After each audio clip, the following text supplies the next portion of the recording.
Vozes do Marketing, hoje com uma convidada muito especial, Leilane Schumack, gerente de comunicação e marketing do Grupo Electra. Leilane, o Voz do Marketing é uma iniciativa do Encontros com o Futuro, que tem apoio da Prime, que é o braço da ONU de Universidades, do Pacto Global, da ESPM, das Eurocâmaras, que são as câmaras europeias no Brasil, são mais de 5 mil empresas, da Pricewaterhouse, da Berge e do Conselho Regional de Administradores. Você vê que de apoio a gente está muito bem. Leilane, prazer ter você aqui com a gente hoje. Conta um pouquinho o que faz Electra e como é que você chegou na sua posição hoje. Então tá, agradeço primeiramente, Pedro, a oportunidade de estar aqui. Vou começar falando primeiramente... Direto de Curitiba. Direto de Curitiba, Sim. Saí do friozinho lá para esse calor aqui. Sim, vamos lá. Vou começar falando um pouco da minha trajetória até a gente chegar no Grupo Electra, tá? Tá bom. Bom, formação Publicidade e Propaganda, Tá. pós em Marketing e agora estou finalizando uma pós em Branding, Growth, né, justamente aí no momento bem oportuno do grupo, né, a minha trajetória é marcada por consumo, né, já trabalhei com indústria de bebidas, né, aquela rotatividade de produtos na gôndola, aquele calor latente, né, bem no momento onde o energético estava bem presente aí no consumo. Tá. Já trabalhei com franquias de restaurante japonês, e trabalhei também com motociclismo, com capacetes para motociclistas. Olha. Então, acho que já começamos dizendo que... Já rodou bastante. Profissionais de marketing têm um grande desafio, né? Entender um pouquinho de cada coisa, Sim. de cada mercado, né? Até que em 2018 eu caí no Grupo Electra, né? É uma empresa de energia, na verdade, seu core principal é a comercialização de energia para grandes empresas. Tá. E o maior desafio foi justamente entender o mercado de energia, né? Então, uma commodity, né, de alto valor, digamos assim, né? A conta de energia não é das mais baratas nesse Sim. país. E entender toda a questão regulatória, toda a tecnicidade que o mercado exige, né? E uma trajetória já de 7 anos que estou na Electra. E o momento atual do grupo é justamente uma consolidação de um grupo econômico, onde a gente deixa de ser só uma comercializadora, que foi fundada em 2001, né? E passa a ser um grupo com soluções completas em energia. Então, a pós em marketing, em branding, na verdade, que eu tenho feito agora, vem bem a calhar, porque nós estamos neste momento de como posicionar, né, o grupo no mercado, aí nesse momento de abertura do mercado de energia. Né, Você disse para o mercado livre? Vocês estão participando desse momento, é importante para a empresa? Sim, na verdade nós atuamos no mercado livre de energia. Esse né? é o core? Esse é o core principal, a comercializadora, né? Então, lá em 2001 ela foi fundada para atender grandes empresas, né? Vender energia para essas grandes empresas a preços muito mais competitivos que o mercado regulado. Tá. E aí, ao passar dos anos, né, a empresa cresceu, né, passou a investir em ativos de geração, né, e nesse momento estamos querendo também atuar para todos os consumidores de energia. Então, ou seja, deixar só de atender grandes empresas para atender até pessoa física, CPFs. Que é o que visa a abertura do mercado livre, né? Então, existe uma medida provisória que está em tramitação, a gente nem sabe como está essa medida provisória aí, acho que ainda está em processo, que visa justamente a abertura do mercado para todas as pessoas, Inclusive né? pessoa física. Inclusive pessoa física. O que é uma virada de chave incrível, né? Exatamente. Então, a intenção, ou a pretensão é que lá em 2027, esse mercado seja uma opção para todos os consumidores. Mas veja, existem muitas coisas que precisam ser organizadas para que as empresas estejam preparadas para esse momento. Porque as comercializadoras de energia, que hoje são em média no Brasil, acho que são umas 500 cadastradas na Câmara de Comercialização de Energia, mas acho que atuam, são umas 200 a 300, a maioria delas sempre atuou no B2B. Sim. Né? Agora houve um primeiro movimento da abertura para todos os consumidores de alta tensão. Então, antes a gente atendia consumidores com contas de R$80 mil e hoje já podemos atender empresas conectadas em alta tensão com faturas ali 5, 10 mil reais. Então, veja, né, já teve uma redução bem relevante, né? Então, já ampliou a quantidade de clientes que a empresa pode atender. Mas, o que a gente tem entendido com essa abertura de mercado é que a gente está tratando com consumidores que não entendem dessa nova forma de consumir energia. Então, veja, antes você só recebia a tua fatura no final do mês, sem negociar preço, qualquer tipo de condição. E aí, nós, enquanto comunicação e marketing dessas comercializadoras, precisamos educar o consumidor a uma nova forma de consumir, onde você contrata antes. Então, vamos pensar assim, eu consumo 150 quilowatts no mês.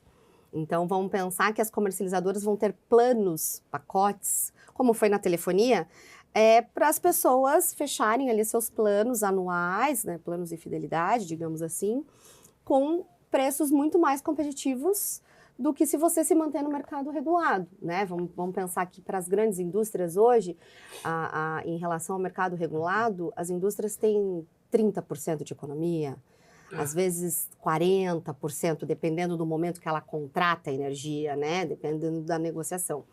A gente estima que as pessoas físicas vão ter pelo menos ali 16% de economia, o que acho que foram os últimos dados da Abracel, que é a Associação das Comercializadoras de Energia, que pleiteia essa abertura de mercado também aí junto com as comercializadoras, né?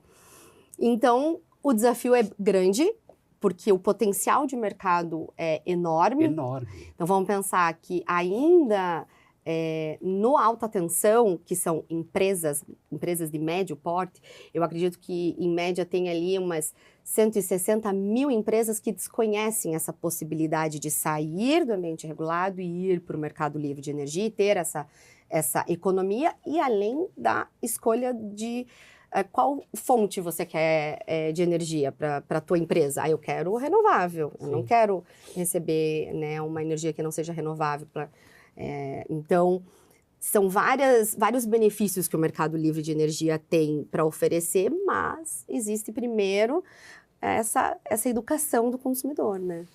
Milene, vamos ficar nesse ponto que você trouxe do desafio da comunicação e talvez até do marketing setorial. Me conta um pouco, vocês têm um produto tão revolucionário, mais barato e que pode ser sustentável se a distribuidora, se a comercializadora, perdão, comercializar apenas fontes renováveis, certo? Uhum.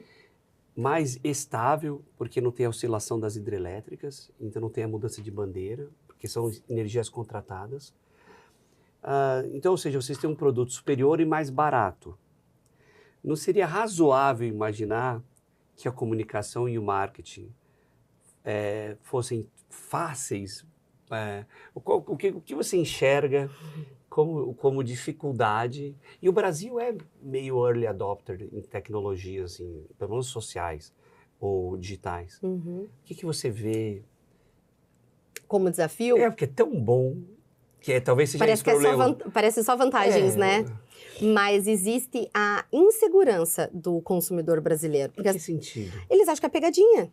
Porque o que acontece? Nunca foi falado que existia o ambiente de contratação livre. Para as pessoas, só existe o ambiente regulado. Vamos pensar, eu fico no Paraná. Para qualquer consumidor que você pergunte, só existe a Copel.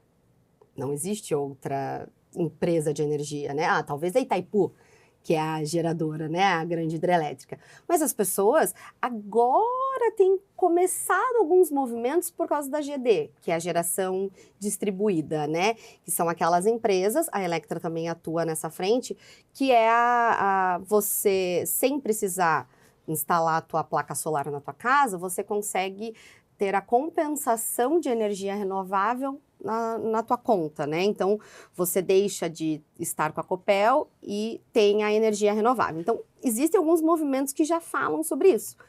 Mas, vamos pensar assim, quando você divulga, quando você faz a oferta sobre essa possibilidade da economia, as pessoas falam, não, isso é pegadinha, né? Isso é golpe. A gente, com recorrências... Então, é uma barreira cultural. Cultural. A gente entende que a gente precisa criar uma nova forma de se consumir energia. Então, a gente vai ter que educar esse consumidor para que eles entendam que existe essa possibilidade. Porque eles acham que é golpe, porque a quantidade de golpes que existe hoje no Brasil é tão grande que as pessoas ficam relativamente muito desconfiadas. E, além de tudo, existe também uma preocupação que é até engraçada, mas que acontece com frequência, é assim, vou mudar para a Electra, vou mudar para o Mercado Livre, mas e se acabar a energia na minha casa?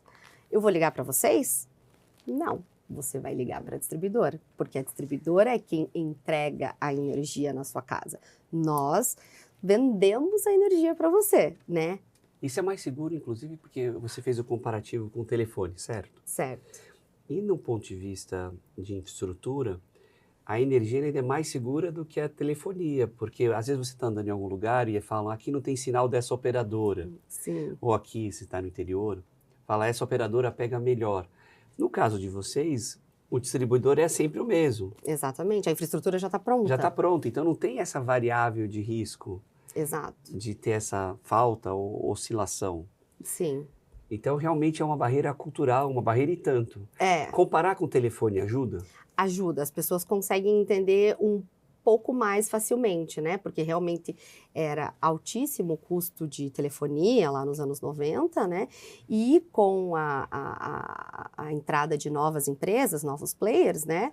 Isso massificou, as pessoas começaram a entender como consumir dados também, além da telefonia, né? Claro que foi um processo, foram inseridos planos para que as pessoas começassem a se habituar. Então, a gente entende que a gente vai ter que criar esses processos também, para que as pessoas consigam entender como elas vão comprar energia.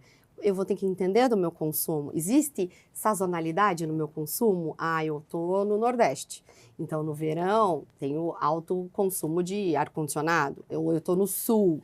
Tem frio, né, muito mais evidente, a gente liga aquecedor, né, então é isso, né, é educar o consumidor, fazer com que ele entenda que vai ser benéfico para ele entender do seu próprio consumo e ter os benefícios que é o que a gente pretende oferecer aí com essa abertura do mercado.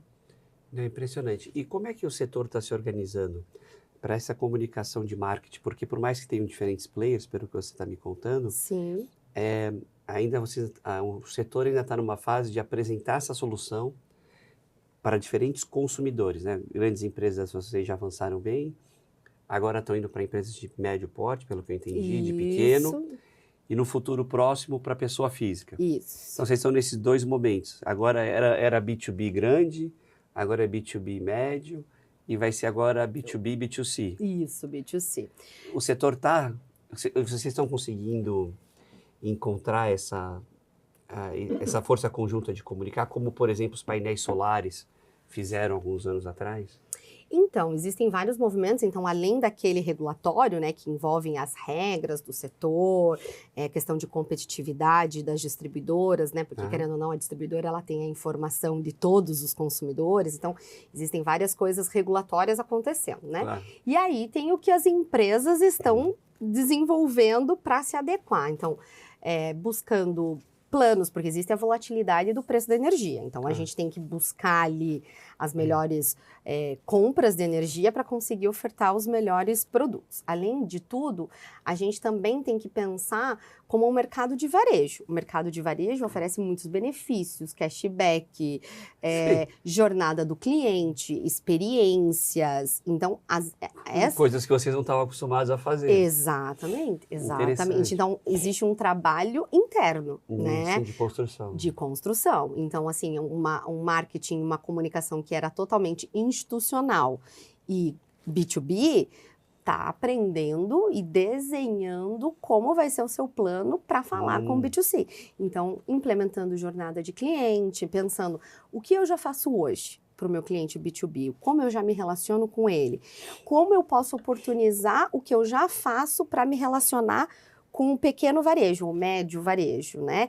Que ainda quer um pouco mais de informação técnica, quer entender um pouco do setor elétrico, mas o B2C não quer. O Sim. B2C, ele quer saber na conta, Sim. no final, o benefício, se ele vai ter cashback, se ele vai acessar no aplicativo, se ele vai receber a fatura, se a fatura é digital. Então, assim, Sim. são N coisas que a gente tem feito internamente. Então, esse movimento já tem acontecido desde 2024 dentro da companhia. Então, desde melhorias em sistema de CRM, automações, fazer esse diagnóstico de jornada do cliente e desenvolver novas jornadas pensando em B2C, identificar quem serão nossos personas, identificar mercados. Então, é um trabalho bem, bem intenso e desafiador, né? Porque é um mercado, é algo completamente novo para todas as comercializadoras. Então, acho bem engraçado que a gente vai em alguns encontros de marketing. As dores são as mesmas. As dores são as mesmas. Todo mundo quer lead, e aí ninguém consegue lead qualificado. Então, mas assim, né? Eu gosto de dizer que marketing é muito teste. Você testa, teste rápido, com baixo investimento, Depois faz ali, pilota, vê o que funcionou, não funcionou, muda e faz de novo. Então, é assim que a gente vai aprendendo. Sim, não tem muito para onde escapar. Não. Leilane, eu sei que vocês vão chegar nesse momento. Qual que é o gargalo do setor quando isso for de uma forma exponencial adquirida pelos dois consumos, né? Consumo B2B e B2C?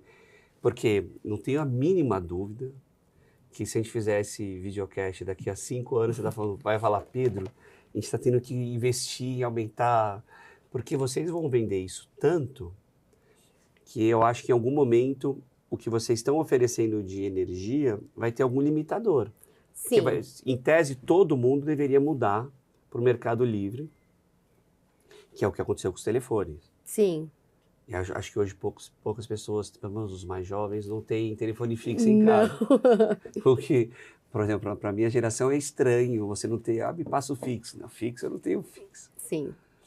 O que você vê como limitador ou nosso potencial de produção no Nordeste ainda é muito, muito elástico?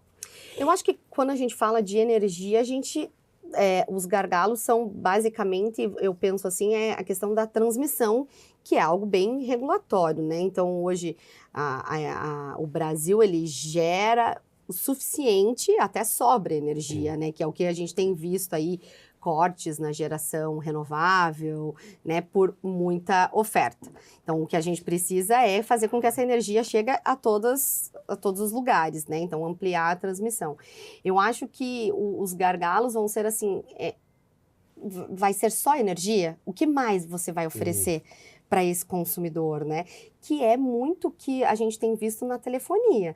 A telefonia ofertava ali no início um plano básico para você, com um pacote de dados. Hoje ele oferece streaming para você. Sim, ele foi agregando. Exatamente, serviços. Vai agregar serviços, né? Então a gente pode pensar em seguros residenciais. Interessante ver que serviços que conversam, né? Exatamente, que coisas vão conversar com a prestação básica nossa, que é de serviço de energia, a entrega de energia, a venda de energia, para que a gente mantenha o cliente, a fidelização, que é o mais importante, né? Porque não basta só ter o lead, qualificar o lead, converter o lead. Você quer que ele Sim, perdure. Mais um serviço de longo prazo. De longo prazo, né? Então, o que mais que a gente consegue ofertar para ele, né? Então, a Electra está pensando em infraestrutura de carregadores elétricos. Então, ou seja, para os negócios ainda, para o B2B, oferecer uma nova receita para as redes de farmácias, para as redes de supermercados, né? Então, a gente ainda está pensando em benefícios para o B2B, né? Mas com isso a gente já consegue já vislumbrar coisas até para o B2C, assim, né? Sim, mas em algum momento vocês vão ter que começar a montar esses pacotes. Exatamente. Mas você está no mercado que vai crescer numa velocidade. Me conta uma coisa, Leilane. Falando um pouquinho de futuro, sendo que o mercado de vocês é 100% futuro. Você olhando questões, por exemplo, de oscilações por causa das mudanças climáticas. Eu comentei, segunda-feira a gente vai ter um fórum sobre a COP30. Sim. De futuros, de ameaças e oportunidades, o que você enxerga e como você comunica? Por exemplo, deixa eu trazer um ponto. Os meus alunos, eles têm aquela ansiedade ambiental. Você comunica que esse mercado é uma oferta de energia mais limpa, uma opção de energia mais limpa? Você acha que o futuro é estar com um produto sustentável, mas também estar preparado para receber esses impactos, os extremos climáticos, que vão atrapalhar a distribuição? Como é que você enxerga o futuro do setor de energia? Então, vamos pensar o seguinte, pensando no grupo, o Grupo Electra, ele se posiciona como um grupo que é sustentável, foca em energia renovável, justamente pensando no futuro, né? A gente precisa cada vez mais pensar de forma consciente para que a gente consiga deixar um planeta habitável. Então, a Electra hoje tem 24 usinas hidrelétricas, que a gente chama PCHs e CGHs, que são as pequenas usinas, tem um parque eólico em operação e tem uma usina solar também no Nordeste em operação, além de ter uma eólica em construção e mais 3 projetos de solar em desenvolvimento. Então, todo o foco da companhia é em sustentabilidade. Ele, inclusive, é um dos nossos principais valores. E assim, eu acho que o maior diferencial competitivo da Electra é esse. A Electra foi a primeira comercializadora de energia do país a fazer um contrato de compra e venda de energia incentivada, que a gente chamava lá nos primórdios, de forma um pouco técnica, né, que é com desconto no uso do fio, que eles chamam, né? Então, você compra energia renovável e você tem de 50% a 100% de desconto no uso da distribuição e transmissão.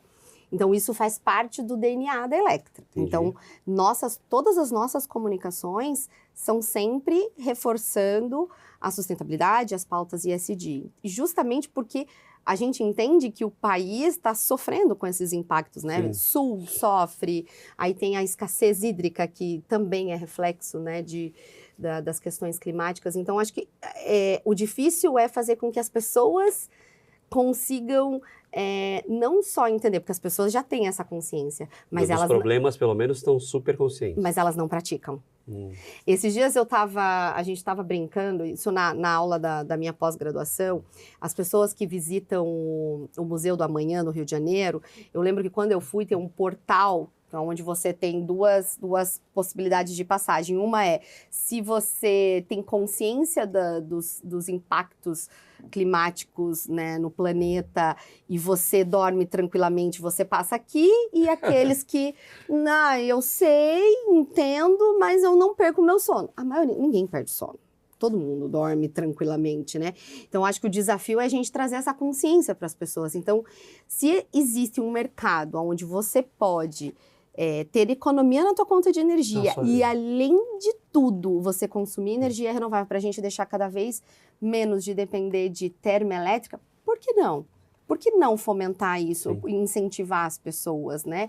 Então, eu acho que as empresas também têm esse desafio, né, de convencimento das pessoas. Mas é brasileiro e é consumidor, né? O consumidor, ele quer parecer sustentável e consciente, mas nem sempre ele é. Sim, não precisa sair do diagnóstico para a ação, de fato. Exato. Leilane, conta pra gente, para os alunos que querem entrar no setor de energia, trabalhar com soluções sustentáveis, o que você daria de dica para a turma que está hoje na faculdade? Então, vamos lá, né? Eu diria assim que para os meus colegas de comunicação que têm interesse no mercado de energia, eu diria que é um mercado muito promissor, vamos dizer assim. Isso dá para ver? Até porque, como a maioria das empresas não tinham estruturas de comunicação e marketing, você via isso em grandes distribuidoras ou em grandes empresas, essas normalmente que são de fora. Então, a gente entende que tem muita oportunidade e a gente também vê que não existem muitos profissionais de comunicação que são especialistas em energia elétrica. Então, é aquilo que eu disse, né? Tem que ter o tempo de amadurecimento do setor, porque ele é difícil, né? Mas ele é é muito interessante, ele envolve muito política, envolve a economia do país, então hoje eu consigo entender o quão fundamental é você acompanhar isso, toda essa evolução, esse desenrolar que está acontecendo da abertura do mercado. Tenho certeza que se eu não estivesse dentro do Grupo Electra, eu jamais daria noção da magnitude, potencial. Exatamente, né, que é o setor elétrico brasileiro, mas tem que estudar bastante, tem que ler, é um mercado muito regulado, né, então assim, às vezes é difícil você ler uma norma técnica, né, mas tenta, se esforça, busca conteúdo, portais de notícias que falem sobre isso. A inteligência artificial, ela tá aí também, é uma ferramenta muito importante que auxilia, mas a criatividade da comunicação ainda é nossa, né? Ainda é do humano, né? Então, eu acho que não deixar de criar, de desenvolver, não ficar dependente da inteligência artificial também. A gente tem visto muito essa dependência, assim, as pessoas não querem escrever mais, né? E é fundamental. E o setor elétrico é se dedicar um pouquinho para a tecnicidade, né? Porque você tem que entender minimamente por que é um preço, né, tem o PLD, que é o preço balizador, o que influencia no nível do armazenamento das hidrelétricas, por que ainda o Brasil depende das hidrelétricas, né? Você tem que entender todo esse contexto, a meteorologia, né? Eu não fazia noção de o quanto é importante acompanhar a meteorologia. Dentro do Grupo Electra, a gente tem um meteorologista que acompanha o clima o tempo todo para saber aonde vai chover, em que momento vai chover, qual é a intensidade daquela chuva.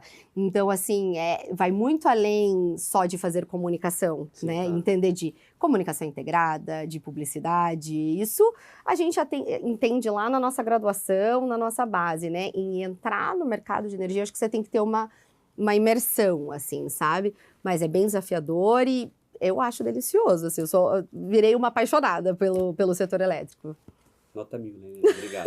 Obrigada a você.